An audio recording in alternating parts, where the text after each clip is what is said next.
ਕਰੀਏ ਗੁਰ ਵਿਚਾਰ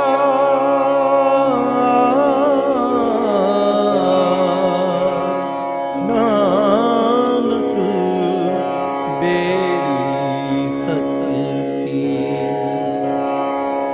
ਕਰੀਏ ਗੁਰ ਵਿਚਾਰ।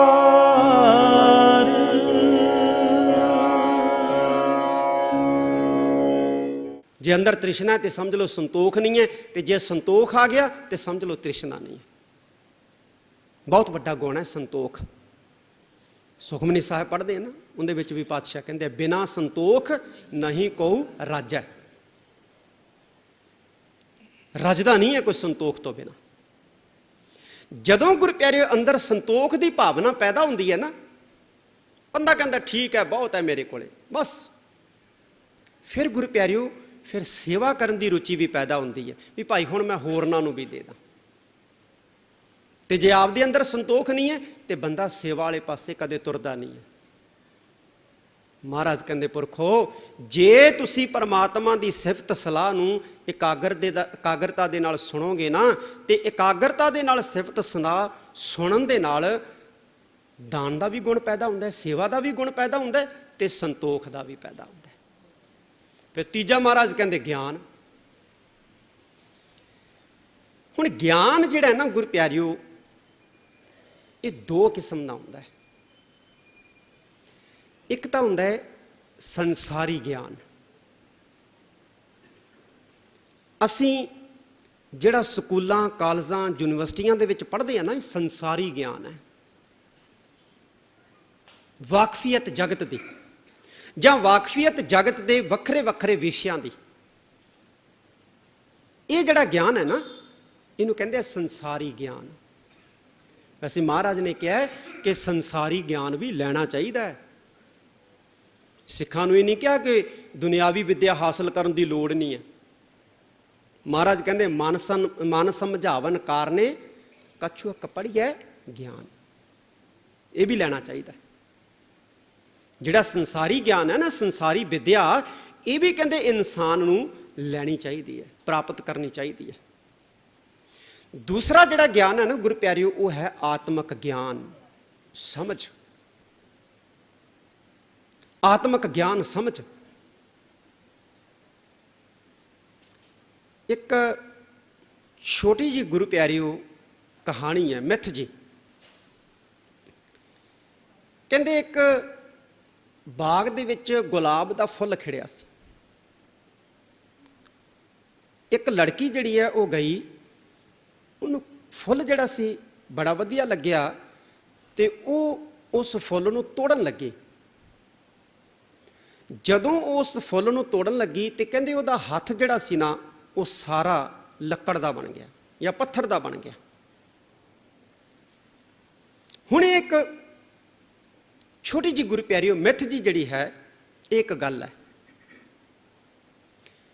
ਪਰ ਇਹਦੇ ਵਿੱਚੋਂ ਇੱਕ ਗਿਆਨ ਮਿਲਦਾ ਕਿ ਜਿਹੜੇ ਹੱਥ ਇੱਕ ਕੋਮਲ ਫੁੱਲ ਨੂੰ ਤੋੜਦੇ ਹੈ, ਉਹ ਪੱਥਰ ਦੇ ਬੇਜਾਨ ਹੀ ਹੋ ਸਕਦੇ ਨੇ। ਜਿਹਦੇ ਅੰਦਰ ਕੋਮਲਤਾ ਨਹੀਂ ਹੈ, ਉਹ ਕਦੇ ਫੁੱਲ ਨੂੰ ਤੋੜੇਗਾ। ਜਿਹਦੇ ਅੰਦਰ ਕੋਮਲਤਾ ਹੈ, ਉਹ ਕਦੇ ਫੁੱਲ ਨੂੰ ਤੋੜੇਗਾ ਨਹੀਂ। ਤੇ ਸਮਝ ਵੀ ਮਿਲਦੀ ਹੈ ਕਿ ਫੁੱਲਾਂ ਨੂੰ ਤੋੜਨਾ ਨਹੀਂ ਚਾਹੀਦਾ। ਇਹਨਾਂ ਦੇ ਵਿੱਚ ਵੀ ਜੀ ਹੈ, ਇਹਨਾਂ ਦੇ ਵਿੱਚ ਵੀ ਜੀ ਹੈ। ਮਹਾਰਾਜ ਦੀ ਬਾਣੀ ਤਾਂ ਇੱਥੋਂ ਤੱਕ ਕਹਿੰਦੀ ਹੈ ਕਿ ਜੇਤੇ ਦਾਣੇ ਅੰਨ ਕੇ ਜੀਆਂ ਬਾਝ ਨਾ ਕੋਏ। ਕਣਕ ਨੂੰ ਕਦੇ ਭੁੰਨ ਕੇ ਨਾ ਤੇ ਫਿਰ ਖੇਤ 'ਚ ਬੀਜ ਕੇ ਦੇਖਿਓ, ਉੱਗੂਗੀ? ਕਦੇ ਨਹੀਂ ਉੱਗਦੀ। ਕਿਉਂ? ਕਿਉਂਕਿ ਉਹਦੇ ਅੰਦਰੋਂ ਜੀ ਜਿਹੜਾ ਹੈ ਉਹ ਮਰ ਜਾਂਦਾ ਹੈ।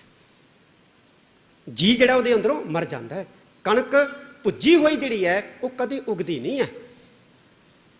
ਇਸ ਕਰਕੇ ਅਸੀਂ ਦਾਅਵਾ ਨਹੀਂ ਕਰ ਸਕਦੇ ਕਿ ਸਾਰੇ ਅਸੀਂ ਸ਼ਾਕਾਹਾਰੀ ਹਾਂ, ਠੋਕ ਵਜਾ ਕੇ, ਕਿਉਂਕਿ ਦਾਣਿਆਂ ਦੇ ਵਿੱਚ ਵੀ ਜਿੰਦ ਹੁੰਦੀ ਹੈ। ਤਾਂ ਗੁਰੂ ਪਿਆਰਿਓ, ਜਿਹੜਾ ਆਤਮਕ ਗਿਆਨ ਹੈ ਨਾ, ਆਤਮਕ ਗਿਆਨ, ਇਹਨੂੰ ਗੁਰਬਾਣੀ ਦੇ ਵਿੱਚ ਮਹੱਤਵਪੂਰਨ ਮੰਨਿਆ। ਗੁਰੂ ਨਾਨਕ ਸਾਹਿਬ ਸੱਚੇ ਪਾਤਸ਼ਾਹ ਦੀ ਬਾਣੀ ਹੈ ਓਅੰਕਾਰ। ਨਰਮਦਾ ਨਦੀ ਦੇ ਕੰਢੇ ਦੇ ਉੱਤੇ ਇੱਕ ਮੰਦਰ ਹੈ ਓਅੰਕਾਰੇਸ਼ਵਰ। ਜਦੋਂ ਗੁਰੂ ਨਾਨਕ ਸਾਹਿਬ ਮਹਾਰਾਜ ਉੱਥੇ ਗਏ ਤੇ ਉੱਥੇ ਮੰਦਿਰ ਦੇ ਨਾਲ ਇੱਕ ਪਾਠਸ਼ਾਲਾ ਚੱਲਦੀ ਸੀ, ਕਿਉਂਕਿ ਪੁਰਾਣੇ ਵੇਲਿਆਂ ਦੇ ਵਿੱਚ ਵਿੱਦਿਆ ਜਿਹੜੀ ਉਹ ਗ੍ਰਹਿਣ ਕੀਤੀ ਜਾਂਦੀ ਸੀ ਮੰਦਿਰਾਂ ਦੇ ਵਿੱਚ ਹੀ ਕੀਤੀ ਜਾਂਦੀ ਸੀ, ਜਿਹੜੀ ਸਨਾਤਕੀ ਵਿੱਦਿਆ ਸੀ। ਤੇ ਜਿਹੜੀ ਇਸਲਾਮੀ ਵਿੱਦਿਆ ਸੀ ਉਹ ਮਸਜਿਦਾਂ ਦੇ ਨਾਲ ਮਦਰਸੇ ਹੁੰਦੇ ਸੀ, ਉੱਥੋਂ ਬੰਦਾ ਸਿੱਖਦਾ ਸੀ। ਗੁਰੂ ਨਾਨਕ ਸਾਹਿਬ ਮਹਾਰਾਜ ਜਦੋਂ ਉੱਥੇ ਗਏ ਨਾ ਓਅੰਕਾਰੇਸ਼ਵਰ ਮੰਦਿਰ ਦੇ ਵਿੱਚ, ਤੇ ਉਹਦੇ ਨਾਲ ਇੱਕ ਸਕੂਲ ਚੱਲਦਾ ਸੀ, ਪਾਠਸ਼ਾਲਾ ਚੱਲਦੀ ਸੀ। ਮਹਾਰਾਜ ਨੇ ਦੇਖਿਆ ਕਿ ਉੱਥੇ ਪਾਂਧਾ ਜਿਹੜਾ ਹੈ ਉਹ ਬੱਚਿਆਂ ਨੂੰ ਵਿੱਦਿਆ ਪੜ੍ਹਾ ਰਿਹਾ। ਮਹਾਰਾਜ ਨੇ ਪੁੱਛਿਆ ਕਿ ਇਹ ਬੱਚੇ ਜਿਹੜੇ ਨੇ ਇਹ ਵਿੱਦਿਆ ਪੜ੍ਹ ਰਹੇ ਨੇ, ਤੁਸੀਂ ਵਿੱਦਿਆ ਪੜ੍ਹਾ ਰਹੇ ਹੋ, ਵਿੱਦਿਆ ਦਾ ਮਕਸਦ ਕੀ ਹੈ, ਮਨੋਰਥ ਕੀ ਹੈ? ਜਿਹੜਾ ਗੁਰੂ ਪਿਆਰਿਓ ਮਕਸਦ ਓਅੰਕਾਰ ਬਾਣੀ ਦੇ ਵਿੱਚ ਗੁਰੂ ਨਾਨਕ ਸਾਹਿਬ ਸੱਚੇ ਪਾਤਸ਼ਾਹ ਨੇ ਵਿੱਦਿਆ ਦਾ ਸਮਝਾਇਆ ਨਾ, ਸੱਚੀ ਗੱਲ ਹੈ ਗੁਰੂ ਪਿਆਰਿਓ, ਅਸੀਂ ਉਸ ਮਕਸਦ ਦੇ ਨੇੜੇ ਤੇੜੇ ਨਹੀਂ ਹੈ। ਨਾ ਸਾਡੇ ਸਕੂਲ ਉਸ ਮਕਸਦ ਦੇ ਨੇੜੇ ਤੇੜੇ ਆ, ਨਾ ਕਾਲਜ ਤੇ ਨਾ ਯੂਨੀਵਰਸਿਟੀਆਂ, ਨੇੜੇ ਤੇੜੇ ਨਹੀਂ ਹੈ।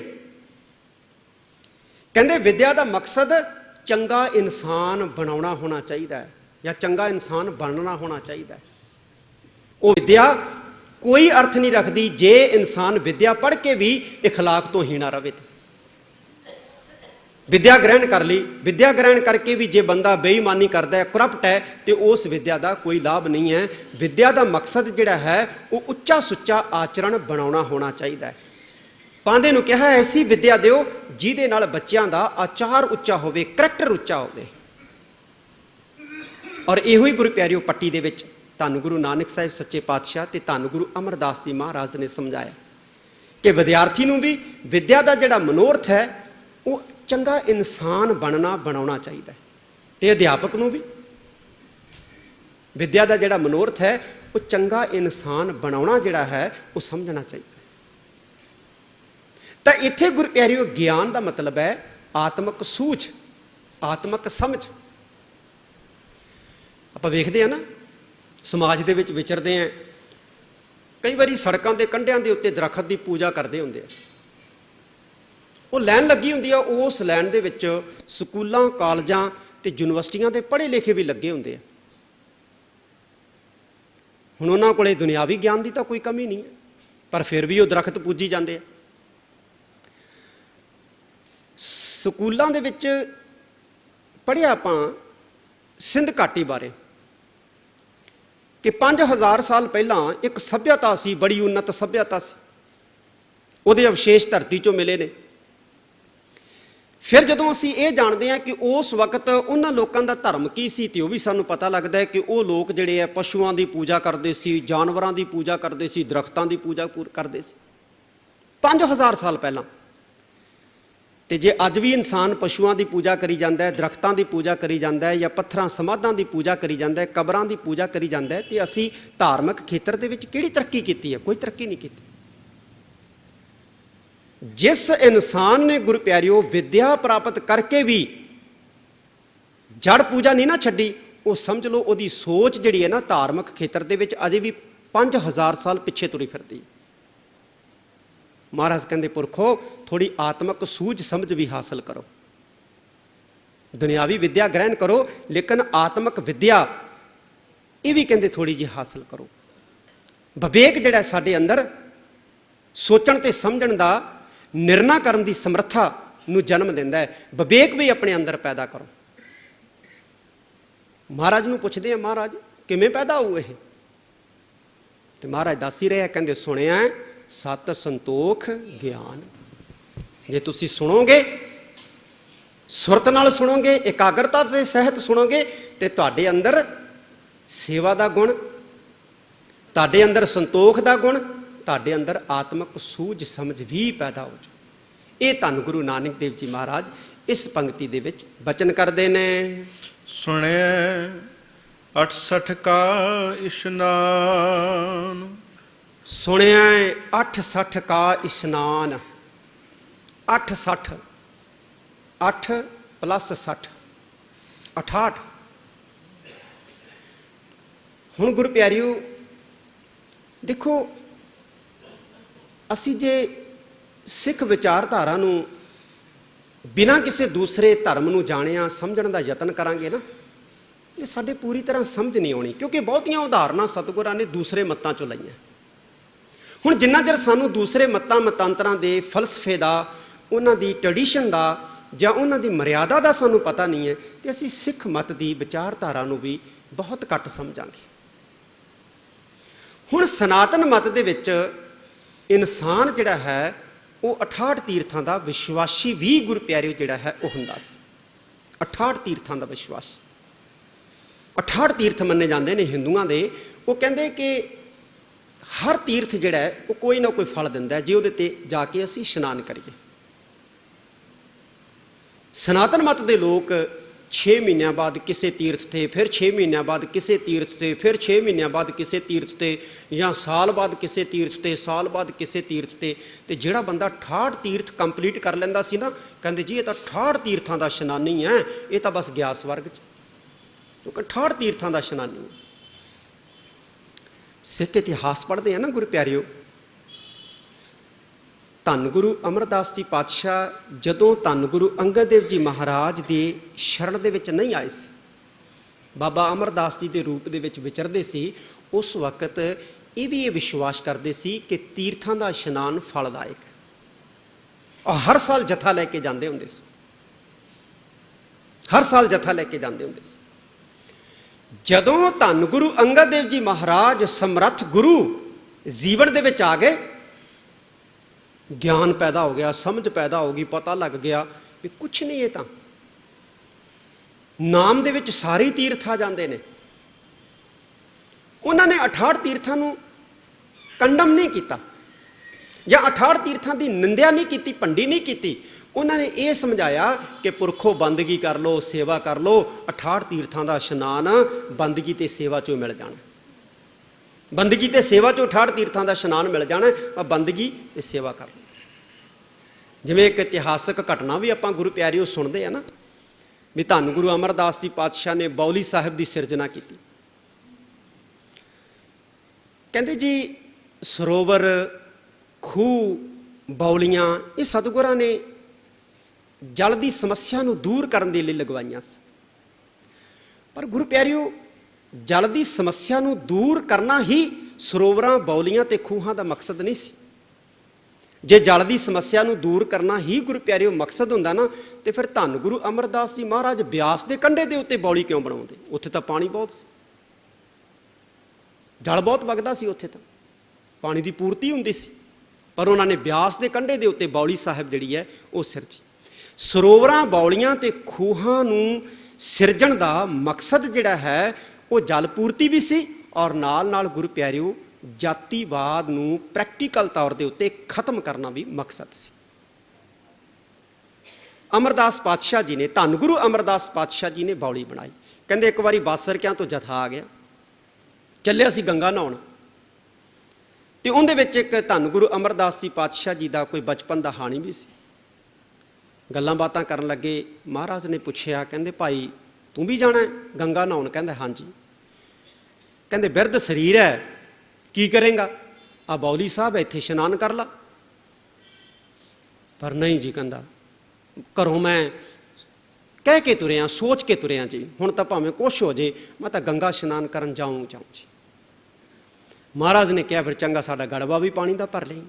ਇਤਿਹਾਸ ਚਾਹੁੰਦੀ ਹੈ, ਕਵੀ ਸੰਤੋਖ ਸਿੰਘ ਨੇ ਗੁਰਪ੍ਰਤਾਪ ਸੂਰਜ ਗ੍ਰੰਥ ਦੇ ਵਿੱਚ ਲਿਖਿਆ। ਕਹਿੰਦਾ ਠੀਕ ਹੈ ਜੀ, ਗੰਗਾ ਇਸ਼ਨਾਨ ਕਰਨ ਲੱਗਿਆ, ਚੇਤੇ ਆਇਆ ਵੀ ਮਹਾਰਾਜ ਦਾ ਗੜਵਾ ਪਾਣੀ ਨਾਲ ਭਰਨਾ ਹੈ। ਕਹਿੰਦੇ ਜਦੋਂ ਗੜਵਾ ਭਰਨ ਲੱਗਿਆ, ਪਾਣੀ ਦਾ ਵਹਾਅ ਤੇ ਸੀ, ਰੁੜ ਗਿਆ, ਆ ਗਿਆ ਵਾਪਸ।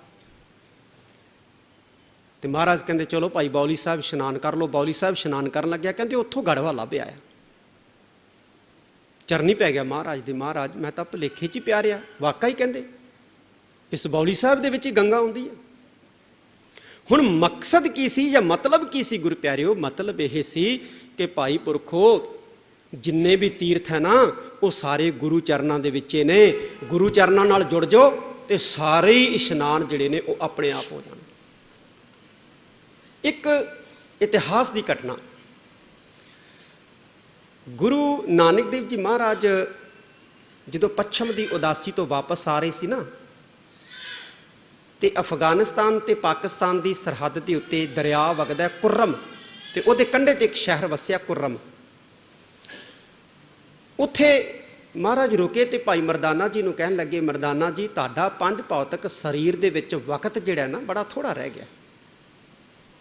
ਕਹਿੰਦੇ ਮਹਾਰਾਜ ਚਲੋ, ਜੋ ਹੁਕਮ ਕਰਤਾਰ ਦਾ ਤੁਹਾਡਾ। ਬੈਠਿਆਂ ਬੈਠਿਆਂ ਮਹਾਰਾਜ ਕਹਿਣ ਲੱਗੇ, ਮਰਦਾਨਾ ਜੀ ਇੱਕ ਗੱਲ ਦੱਸੋ, ਤੁਸੀਂ ਸਾਡੇ ਸੰਗੀ ਹੋ, ਤੁਹਾਡਾ ਜਾਮਾ ਜਿਹੜਾ ਹੈ ਉਹ ਇੱਕ ਮੁਸਲਮਾਨ ਦੇ ਘਰ ਦਾ ਹੈ। ਤੁਹਾਡੇ ਚਲਾਣੇ ਤੋਂ ਬਾਅਦ ਤੁਹਾਡੇ ਸਰੀਰ ਨੂੰ ਅਸੀਂ ਅਗਨਦਾਹ ਕਰੀਏ ਜਾਂ ਦਫਨਾ ਦਈਏ? ਭਾਈ ਮਰਦਾਨਾ ਜੀ ਕਹਿਣ ਲੱਗੇ, ਬਾਬਾ ਜੀ ਜਿਵੇਂ ਮਰਜ਼ੀ ਕਰ ਲਿਓ।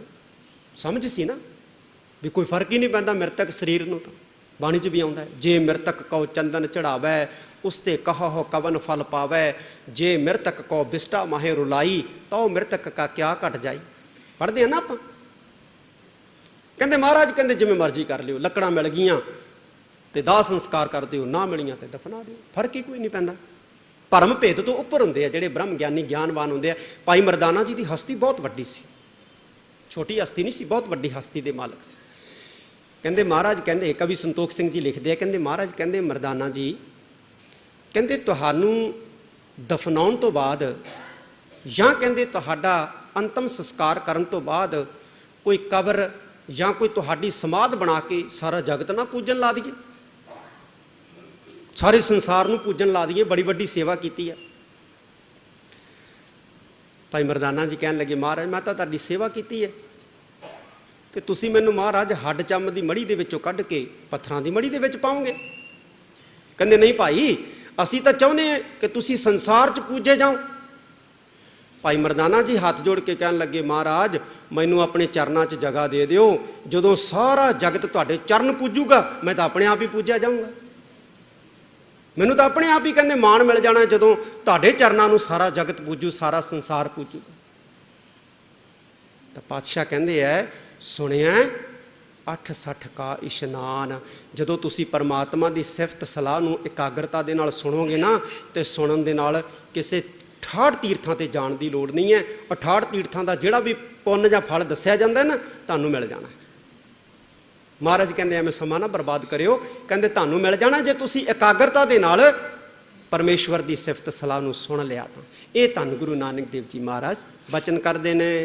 ਸੁਣਿਐ ਪੜ੍ਹ ਪੜ੍ਹ ਪਾਵਹਿ ਮਾਨ, ਸੁਣਿਆ ਪੜ੍ਹ ਪੜ੍ਹ ਪਾਵਹਿ ਮਾਨ। ਕਈ ਗੁਰੂ ਪਿਆਰਿਓ ਪੜ੍ਹ ਪੜ੍ਹ ਕੇ ਇੱਜ਼ਤ ਪ੍ਰਾਪਤ ਕਰਦੇ, ਮਾਣ ਪ੍ਰਾਪਤ ਕਰਦੇ। ਅਸੀਂ ਸੰਸਾਰ ਦੇ ਵਿੱਚ ਦੇਖਦੇ ਹਾਂ ਕਈ ਇਨਸਾਨ ਐਸੇ ਹੁੰਦੇ ਆ ਗੁਰੂ ਪਿਆਰਿਓ, ਜਿਹੜੇ ਪੜ੍ਹ ਪੜ੍ਹ ਕੇ ਬਹੁਤ ਮਾਣ ਪ੍ਰਾਪਤ ਕਰਦੇ ਨੇ, ਤੇ ਕਈ ਐਸੇ ਵੀ ਹੁੰਦੇ ਜਿਹੜੇ ਪੜ੍ਹਦੇ ਬਹੁਤ ਨੇ ਪਰ ਉਹਨਾਂ ਮਾਣ ਮਿਲਦਾ ਨਹੀਂ ਹੈ ਜਿੰਨਾ ਮਿਲਣਾ ਚਾਹੀਦਾ, ਜਿੰਨਾ ਮਿਲਣਾ ਚਾਹੀਦਾ। ਹੁਣ ਇਹ ਕੀ ਚੱਕਰ ਹੈ? ਸਭ ਤੋਂ ਵੱਧ ਮਿਹਨਤ ਜਿਹੜੀ ਹੈ ਇੱਕ ਇੱਟਾਂ ਢੋਣ ਵਾਲਾ ਮਜ਼ਦੂਰ ਕਰਦਾ ਹੈ। ਸਭ ਤੋਂ ਵੱਧ ਕਹਿੰਦੇ ਨਾ ਮਿਹਨਤ ਦਾ ਫਲ ਮਿਲਦਾ ਹੈ, ਤੇ ਸਭ ਤੋਂ ਵੱਧ ਮਿਹਨਤ ਜਿਹੜੀ ਹੈ ਨਾ ਉਹ ਇੱਟਾਂ ਢੋਣ ਵਾਲਾ ਮਜ਼ਦੂਰ ਕਰਦਾ ਹੈ ਜਾਂ ਰੋੜੀ ਕੁੱਟਣ ਵਾਲਾ ਮਜ਼ਦੂਰ ਕਰਦਾ ਹੈ, ਪਰ ਉਹਨੂੰ ਤਾਂ ਉਜ਼ਰ ਮਿਲਦਾ ਬਹੁਤ ਘੱਟ।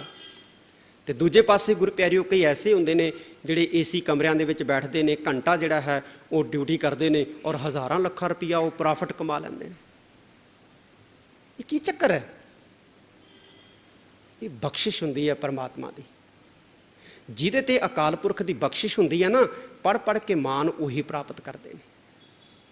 ਮਾਣ ਉਹਨਾਂ ਨੂੰ ਮਿਲਦਾ ਹੈ ਜਿਹਨੂੰ ਅਕਾਲ ਪੁਰਖ ਪਰਮੇਸ਼ਵਰ ਦੀ ਬਖਸ਼ਿਸ਼ ਨਸੀਬ ਹੁੰਦੀ ਹੈ। ਤੇ ਮਹਾਰਾਜ ਕਹਿੰਦੇ ਬਖਸ਼ਿਸ਼ ਕਿਹਨੂੰ ਮਿਲਦੀ? ਬਖਸ਼ਿਸ਼ ਕਿਹਨੂੰ ਮਿਲਦੀ ਹੈ? ਕਿਰਪਾ ਕਿਹਦੇ ਤੇ ਹੁੰਦੀ ਹੈ? ਗੁਰੂ ਪਿਆਰਿਓ ਬੜਾ ਇਹ ਲੰਬਾ ਚੌੜਾ ਵਿਸ਼ਾ ਹੈ, ਪਰ ਸੰਖੇਪ ਸ਼ਬਦਾਂ ਦੇ ਵਿੱਚ ਆਪਾਂ ਇਸ ਨੂੰ ਬਿਆਨ ਕਰਨ ਦਾ ਯਤਨ ਕਰਦੇ ਹਾਂ।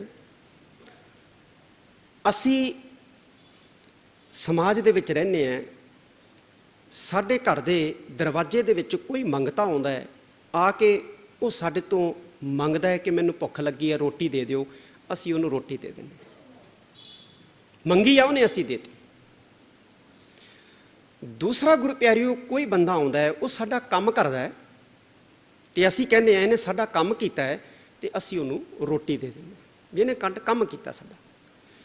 ਤੀਸਰਾ ਕੀ ਹੁੰਦਾ ਗੁਰੂ ਪਿਆਰਿਓ, ਕੋਈ ਬੰਦਾ ਸਾਡੇ ਦਰ ਤੇ ਬੈਠਾ ਹੈ, ਨਾ ਉਹਨੇ ਸਾਡਾ ਕੰਮ ਕੀਤਾ ਹੈ, ਨਾ ਉਹਨੇ ਸਾਡੇ ਤੋਂ ਮੰਗਿਆ, ਅਸੀਂ ਘਰ ਦੇ ਅੰਦਰ ਆਏ ਵੇਖਿਆ ਬੈਠਾ ਹੈ, ਘਰ ਤੋਂ ਬਾਹਰ ਨਿਕਲੇ ਵੇਖਿਆ ਬੈਠਾ ਹੈ, ਅਸੀਂ ਸੋਚਦੇ ਹਾਂ ਵੀ ਸਵੇਰੇ ਵੀ ਬੈਠਾ ਸੀ, ਸ਼ਾਮ ਨੂੰ ਬੈਠਾ, ਭੁੱਖ ਲੱਗੀ ਹੋਣੀ ਹੈ, ਚਲੋ ਰੋਟੀਆਂ ਦੇ ਦਈਏ, 2 ਰੋਟੀਆਂ ਦੇ ਦੇਣਗੇ ਆਪਣੇ ਆਪ ਹੀ, ਨਾ ਉਹਨੇ ਮੰਗੀਆਂ ਨਾ ਕੰਮ ਕੀਤਾ।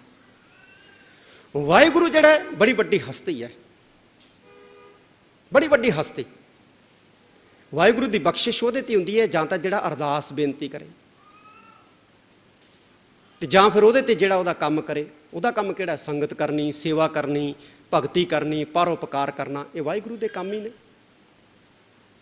ਤੇ ਕਈ ਵਾਰੀ ਗੁਰੂ ਪਿਆਰਿਓ ਕੋਈ ਬੰਦਾ ਨਾ ਬੰਦਗੀ ਕਰਦਾ ਹੁੰਦਾ ਹੈ, ਨਾ ਭਗਤੀ ਕਰਦਾ ਹੁੰਦਾ ਹੈ, ਨਾ ਗੁਰੂ ਪਿਆਰਿਓ ਉਹ ਕੋਈ ਨਾਮ ਜਪਦਾ ਹੁੰਦਾ ਹੈ, ਨਾ ਕਦੇ ਅਰਦਾਸ ਕਰਦਾ ਹੁੰਦਾ ਹੈ, ਲੇਕਿਨ ਐਸੀ ਵਾਹਿਗੁਰੂ ਦੀ ਕਿਰਪਾ ਹੁੰਦੀ ਹੈ, ਕਮਾਲ ਹੀ ਹੋ ਜਾਂਦੀ।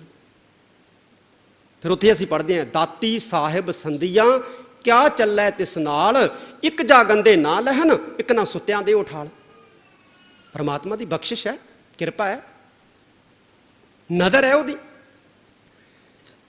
ਤੇ ਇੱਥੇ ਸਤਿਗੁਰੂ ਜੀ ਕਹਿੰਦੇ ਤੁਸੀਂ ਕੀ ਕਰਨਾ ਹੈ? ਉਹਦਾ ਕੰਮ ਵੀ ਕਰਨਾ ਹੈ ਤੇ ਅਰਦਾਸ ਵੀ ਕਰਨੀ ਹੈ, ਬੇਨਤੀ ਵੀ ਕਰਨੀ ਹੈ। ਤੇ ਜਦੋਂ ਅਰਦਾਸ ਕਰਨੀ ਹੈ ਨਾ, ਤੇ ਇਹ ਨਹੀਂ ਸਮਝਣਾ ਕਿ ਅਸੀਂ ਹੁਣ ਸੇਵਾ ਕੀਤੀ ਹੈ, ਸੰਗਤ ਕੀਤੀ ਹੈ ਤੇ ਅਰਦਾਸ ਕੀਤੀ ਹੈ, ਸੱਚੇ ਪਾਤਸ਼ਾਹ ਕਿਰਪਾ ਕਰੀ, ਤੇ ਇਹ ਨਹੀਂ ਸਮਝਣਾ ਕਿ ਸਾਡਾ ਹੁਣ ਹੱਕ ਹੈ। ਹੱਕ ਨਹੀਂ ਮੰਗਣਾ, ਖੈਰ ਮੰਗਣੀ ਹੈ, ਖੈਰਾਇਤ ਮੰਗਣੀ ਹੈ।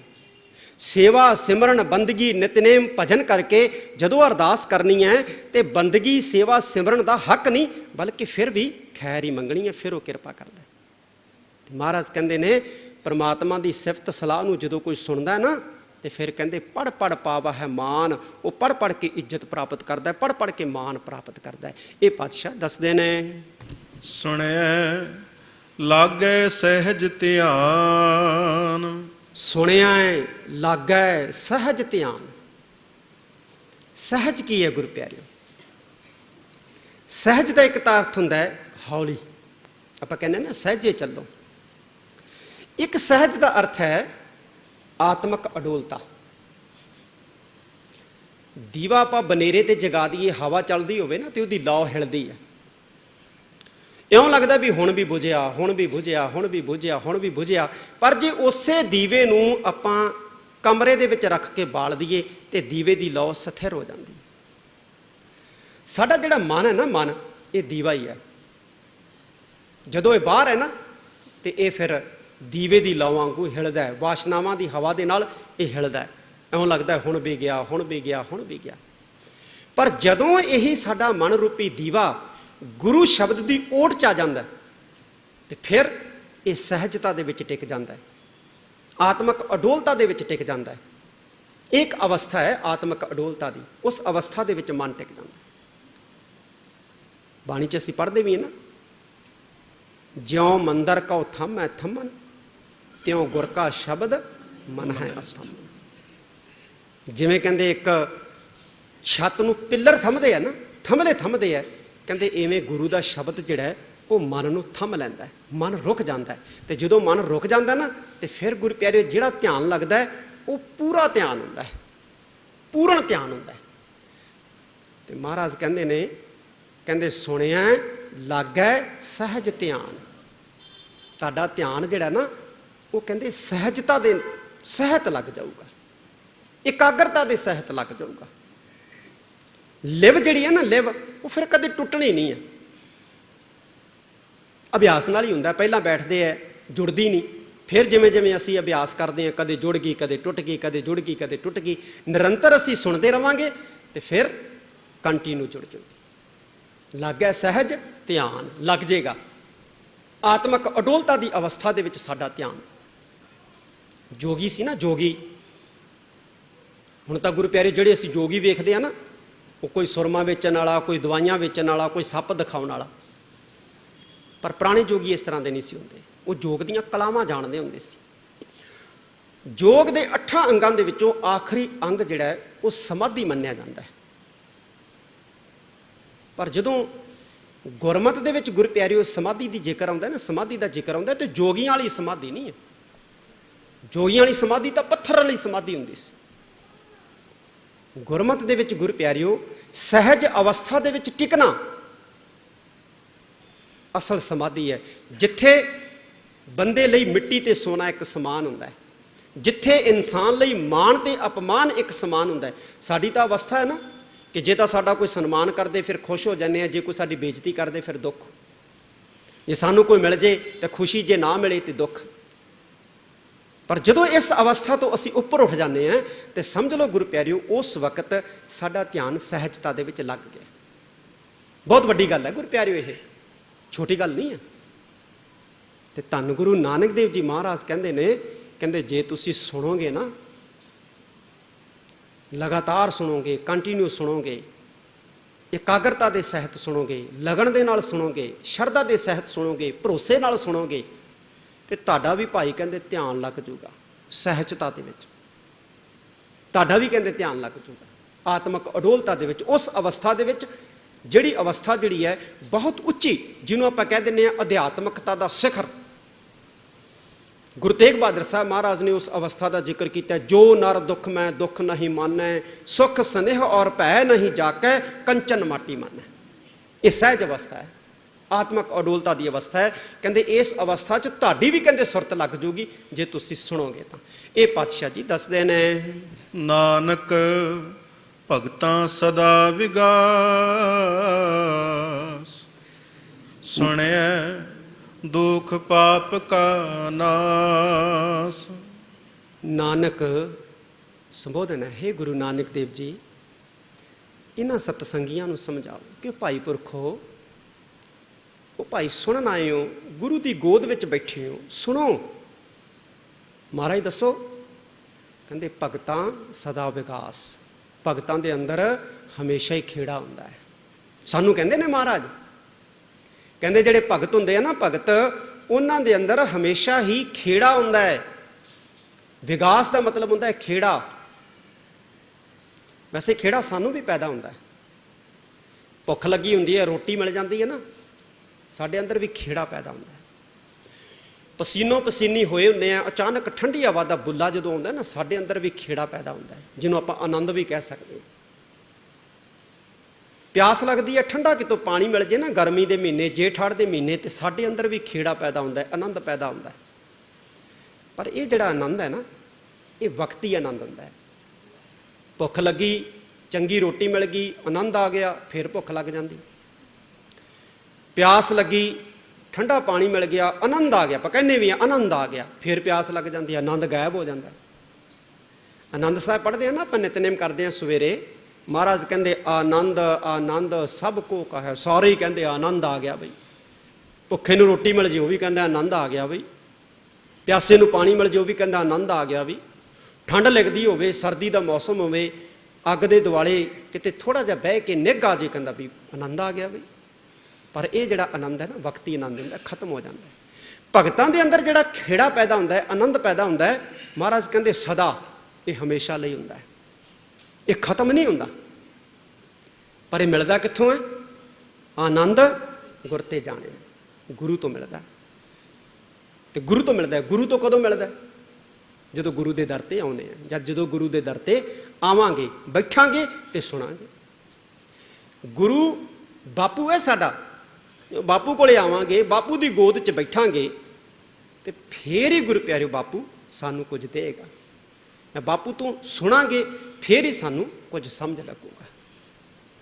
ਤੇ ਨਾਲ ਹੀ ਗੁਰੂ ਪਿਆਰਿਓ ਫਿਰ ਪਾਤਸ਼ਾਹ ਆਖਰੀ ਪੰਕਤੀ 'ਚ ਕਹਿੰਦੇ ਨੇ, ਸੁਣਿਆ ਦੁੱਖ ਪਾਪ ਕਾ ਨਾਸ। ਮਹਾਰਾਜ ਕਹਿੰਦੇ ਭਾਈ, ਸੁਣਨ ਦੇ ਨਾਲ ਤਾਂ ਦੁੱਖਾਂ ਪਾਪਾਂ ਦਾ ਹੀ ਨਾਸ਼ ਹੋ ਜਾਂਦਾ ਹੈ, ਦੁੱਖਾਂ ਪਾਪਾਂ ਦਾ ਹੀ ਕਹਿੰਦੇ ਖਾਤਮਾ ਹੋ ਜਾਂਦਾ ਹੈ। ਸੁਣਨ ਦੇ ਨਾਲ ਦੁੱਖ ਵੀ ਖਤਮ ਹੋ ਜਾਂਦੇ ਨੇ ਤੇ ਪਾਪ ਵੀ ਖਤਮ ਹੋ ਜਾਂਦੇ ਨੇ। ਤੇ ਦੁੱਖਾਂ ਤੇ ਪਾਪਾਂ ਤੋਂ ਤਾਂ ਜੀਵ ਡਰਦਾ, ਪਾਪ ਨਾ ਲੱਗੇ ਕਿਤੇ, ਮਾੜਾ ਨਾ ਹੋ ਜਾਏ ਕਿਤੇ, ਮੈਨੂੰ ਆਹ ਦੁੱਖ ਨਾ ਲੱਗ ਜੇ, ਮੈਨੂੰ ਆਹ ਦੁੱਖ ਨਾ ਲੱਗ ਜੇ, ਮੈਨੂੰ ਆਹ ਦੁੱਖ ਨਾ ਲੱਗ ਜੇ। ਦੁੱਖਾਂ ਤੋਂ ਡਰਦਾ ਹੈ ਨਾ ਇਨਸਾਨ। ਮਹਾਰਾਜ ਕਹਿੰਦੇ ਸੁਣ ਲਿਆ ਕਰੋ, ਇਕਾਗਰਤਾ ਦੇ ਸਹਿਤ ਤੁਹਾਡੇ ਦੁੱਖਾਂ ਦਾ ਵੀ ਅੰਤ ਹੋ ਜੂ ਤੇ ਪਾਪਾਂ ਦਾ ਵੀ ਅੰਤ ਹੋ ਜੂ। ਇਹ ਗੁਰੂ ਪਿਆਰਿਓ, ਧੰਨ ਗੁਰੂ ਨਾਨਕ ਦੇਵ ਜੀ ਮਹਾਰਾਜ ਨੇ ਇਸ 10ਵੀਂ ਪੌੜੀ ਦੇ ਵਿੱਚ ਸਾਨੂੰ ਸਿੱਖਿਆ ਦਿੱਤੀ ਹੈ। ਸੋ ਆਪ ਸਾਰੀ ਸੰਗਤ ਦਾ ਬਹੁਤ ਬਹੁਤ ਧੰਨਵਾਦ, ਫਤਿਹ ਚੈਨਲ ਦਾ ਬਹੁਤ ਬਹੁਤ ਧੰਨਵਾਦ।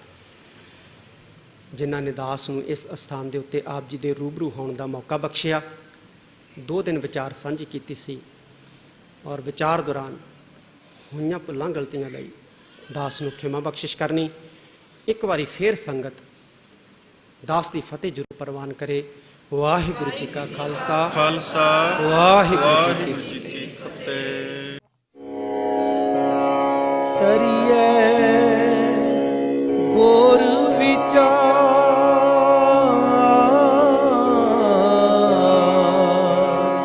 ਨਾਨਕ ਬੇੜੀ ਸੱਚ ਕੀ।